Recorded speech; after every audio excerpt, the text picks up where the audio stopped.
శ్రీగురుభ్యో నమ. హరి ఓం. ఆదిత్యోర్కో రవిర్భానుర్భాస్కరశ్చ దివాకరః మార్తాండః సవితా హేళిస్తీక్ష్ణాం షణ్మిహిరో రవిః. గురుర్బ్రహ్మా గురుర్విష్ణుః గురుదేవో మహేశ్వరः గురు సాక్షాత్ పరబ్రహ్మ తస్మై శ్రీగురవే నమః. 2024 మార్చి నెల 1వ తారీఖు నుండి 15వ తారీఖు వరకు కన్యారాశి ఫలితాలు. ఈ కన్యారాశి ఫలితాలు ఎట్లా ఉన్నాయో చూసుకుందాం. ఈ కన్యారాశికి వచ్చేప్పటికల్లా శని, రవి, బుధుడు ఈ 3 గ్రహాలే బాగున్నాయి. 9 గ్రహాల్లో 3 గ్రహాలు బాగున్నాయి, 6 గ్రహాలు బాగాలేవు. శని, రవి, బుధుడు ఈ 3 గ్రహాలు. దీనివల్ల వచ్చే లాభం ఏమిటి? రవి వల్ల ఇంతకుముందు ఏదైనా అనారోగ్యం ఉండి ఇది తగ్గదనుకొని ఎంతో ఖర్చు పెట్టి తగ్గదు అనేటువంటి బాధపడేటువంటి వాళ్ళకి ఆ అనారోగ్యం పోవటానికి మంచి అవకాశం ఉంది. తర్వాత శని వల్ల ఇంతకుముందు ఏదైనా చేస్తున్న వృత్తి వల్ల ఎన్నో నష్టాలు వచ్చి ఎంతో బాధలు పడి ఇక మనం ఏమీ చేయలేము, మనం బతకలేము అనుకునేటువంటి పరిస్థితి వచ్చిన వాళ్ళు కూడా మళ్ళీ తిరిగి ఆ పాత బాధల్ని పోయి అప్పులన్నీ కూడా పోయి బాగా శుభ్రంగా సంపాదించుకొని బతకటానికి చాలా మంచి సమయం ఈ శని వల్ల అంత మేలు జరుగుతుంది. బుధుడు వల్ల వ్యాపారం బాగా సాగుతుంది. ఇప్పుడు జరిగేదండి, రవి వల్ల ఆరోగ్యం, వ్యాపారం, విదేశీయానం, ఉద్యోగం, అందరిలో గొప్పగా 10 మందిలో మంచి అనిపించుకోవటం. అంతకుముందు ఈ శని వల్ల ఎన్నో నష్టాలు వచ్చి బాకీలు తీర్చలేక ఎన్నిసార్లు తిప్పి ఎన్నో బాధలు పడి ఎంతమంది చేతో మాటలు అనిపించుకున్న వాళ్ళు ఈ రవి బాగుండటం, శని బాగుండటం వల్ల బాగా సంపాదన వస్తుంది, బాకీలు తీరిపోతాయి, డబ్బులు కూడా మిగులుతాయి, వ్యాపారం కూడా అన్ని విధాలా బాగా సాగుతుంది. అయితే ఏమండి, ప్రతిసారి ఏదో ఒకటి నష్టాలు చెబుతున్నారు, బాగుంది అంటున్నారు, నష్టాలు చెబుతున్నారు అని అడిగేవాళ్ళు అనుకునేవాళ్ళు కూడా చాలామంది ఉన్నారు. ఏమంటే మనకు 9 చేతులు, 2 చేతులు, 2 కాళ్ళు 4, చెవులు 2, 6, ముక్కు భాగాలు 2, 6, తర్వాత కళ్ళు 2, 8, నోరు 1, 9. ఈ 9 భాగాలు ఉన్నాయి కదా. 9 7 భాగాలు, చెవులు 2, కళ్ళు 2, 4, ముక్కులు 2, 6, నోరు 1, 7. 7 భాగాలు ఒక్క తలకాయలోనే ఉన్నాయి. ఈ తలకాయ ఇన్ని ఉన్నాయి కదా, 1 ఏళ్ళు 2 ఏళ్ళు అనేది 9. 9కి 9 గ్రహాలు ఇచ్చాడు. ఏమంటే కాలు పని చేయకపోతే మనం ఏమైనా బతకగలమా? చెయ్యికి చిన్న దెబ్బ తగిలింది, రక్తం వచ్చింది, పుండు పడ్డది, అన్నం చేతితో కలుపుకొని తినగలవా? వాచిపోయింది, కట్టుకట్టారు, అన్నం తినగలవా? చెవు వినపట్టలేదు, ఏమవుతుంది మన బాధ? చెప్పలేని బాధ. మరి కళ్ళు కనపడకపోయినా బాధే, వాసన తెలియకపోయినా బాధే, నోరు తినటానికి పళ్ళు ఊడిపోయి తినలేకపోయినా బాధే. 9 ఒకటి చేసే పని ఇంకోటి చేస్తుందా? చేయదు. కాబట్టి అన్ని రకాలుగా మనకు పని కావాలి. అన్ని రకాలుగా పని కావాలంటే కొన్ని రకాలు బాగున్నది. ఏం బాగుంది? శని ఆల్రౌండర్, మీకు ఏ పనైనా నిరాఘాటంగా చేసి పెడతాడు. రవి ప్రభావమైన వాడు, అన్ని గ్రహాల్లో కూడా ప్రధానమైనటువంటి గ్రహం సూర్యుడు, అటువంటి సూర్యుడు బాగున్నాడు. తర్వాత బుధుడు వ్యాపారకారకుడు, బుధుడు బాగున్నాడు.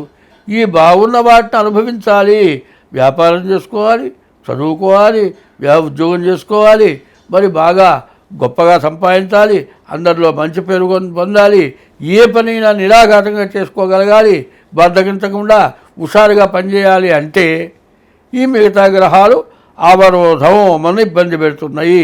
శుక్రుడు, కుజుడు, రాహువు, గురువు, కేతువు, రాహువు ఈ గ్రహాలు బాగా ఇబ్బంది పెడుతున్నాయి. 4 గ్రహాలు, కుజుడు, శుక్రుడు, రాహువు, గురువు, కేతువు 5 గ్రహాలు. ఈ 5 గ్రహాలు బాధపెడుతున్నాయి. ఈ 5 గ్రహాలు కూడా పూజ చేసుకోవాలి. ఏమంటే చేతికి దెబ్బ తగిలితే మిగతా అన్ని పనిచేస్తున్నాయి కదా, నేను ఊరుకుంటావా? చెయ్యి బాగు చేయించుకోవాల్సిందే. మరి నోట్లో పన్ను ఏదో కదులుతోందండి, ఇన్ని పళ్ళు ఉన్నాయి కదా, ఒక్క పన్ను కదిలితే ఏందయ్యా అని అడిగితే వాడేమంటాడు?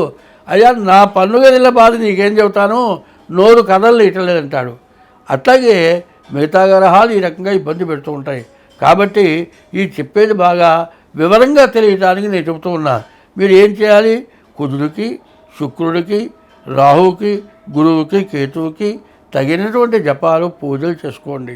ఎప్పుడు కూడా మానవ జన్మ ఎట్లాంటిది అంటే ఎవరికి అపకారం చేయకూడదు. అపకారం చేయటం అనేది తెలుసు, అపకారం తెలిసే చేస్తూ ఉన్నాం, తెలియక చేయటంలా.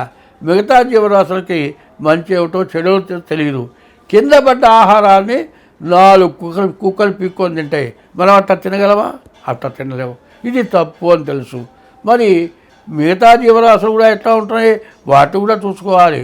ఒక పక్షి వచ్చి పిల్లకి ఆహారం పెడుతుంది. ఇవాళ మనం ఏం చేస్తున్నాం? తల్లిదండ్రులకు అన్నం పెట్టలే. మన పిల్లలేమో తల్లిదండ్రులేమో పిల్లలు చూస్తున్నారు. పిల్లలు ఏం చేస్తున్నారు? పక్షి ఏం చేస్తుంది? రెక్కలు వచ్చేంత వరకు చూస్తుంది. రెక్కలు వచ్చిన తర్వాత పక్షి దారిన పక్షి ఎగిరిపోతుంది, పిల్ల దారిన పిల్ల ఎగిరిపోతుంది. పిల్ల ఎవరో తల్లి ఎవరో తెలియదు. ఇప్పుడు కూడా మనం పక్షి జాతిలాగా తయారైపోతున్నాం. అది చాలా దోషం. తల్లి, తండ్రి, గురువు, దైవం అన్నారు. తల్లిని, తండ్రిని, గురువుని, దైవాన్ని పూజించాలి. అది చేస్తూ ఉంటే ఏ గ్రహం మనని వేధించదు. ప్రతి గ్రహం కూడా మనల్ని అనుగ్రహిస్తుంది. కాబట్టి ఈ గ్రహాలకి మీరు శాంతి చేసుకోమని చెప్పేది అందుకు. ఇది కాక గోచారం, మీ జన్మ నక్షత్రాన్ని బట్టి ఇప్పుడు గోచారం చెబుతున్నాను. కాబట్టి ఈ గోచారరీత్యా బాగుండని గ్రహాలు కుజుడు, శుక్రుడు, రాహువు, గురువు, కేతువు. ఈ గ్రహాలకి జపాలు చేయించుకోండి. ప్రతిరోజు దేవాలయానికి వెళ్ళి నమస్కారం చేయండి. శాస్త్రం ఏం చెప్పారంటే మేలు చేయకపోతే పర్వాలే, కీడు చేయకూడదు. మన నుంచి ఏ జీవరాశికి అపకారం జరగకూడదు. చూడండి, ఒక్కోసారి ఏం చేస్తారు, కుక్క వాకిట్లో పడుకొని ఉంటుంది, ఉరుకోడు ఒకటి తీసుకుంటాడు, వెళ్ళి కర్ర తీసుకొని దాని ఎముకలు ఇరిగిపోయేటట్లు లేకపోతే కాలు విరిగిపోయేటట్టు కొడతాడు. కొడితే అది కుయ్యం కుయ్యమని అరుస్తుంది, కానీ ఏమీ చేయలేదు. ఆ కుక్కని కొట్టడం తప్పు కదా. నీతో సమానమైన వాడితో వాడు తప్పు చేస్తే పోరాటం కూడా ఇవాళ తప్పేనే చెబుతుంది. ఎందుకంటే వాడికి తెలియక చేస్తున్నాడు. వాడు తప్పు చేసేటప్పుడు అజ్ఞానం వల్ల చేస్తున్నాడు. మనం జ్ఞానం గల వాళ్ళం ఆ తప్పు చేయకపోవటమే కాక ఇట్లా చేయడం తప్పని వాళ్ళకి తెలియజేయాలి. ఇది మంచి లక్షణం, మానవ లక్షణం. కాబట్టి ఇప్పుడు ఏం చెబుతున్నాను, ప్రత్యేకించి ఈ రాశి కన్యారాశి వాళ్ళు ఏం చేయాలి? కన్యారాశిలో కేతు ఉన్నాడు.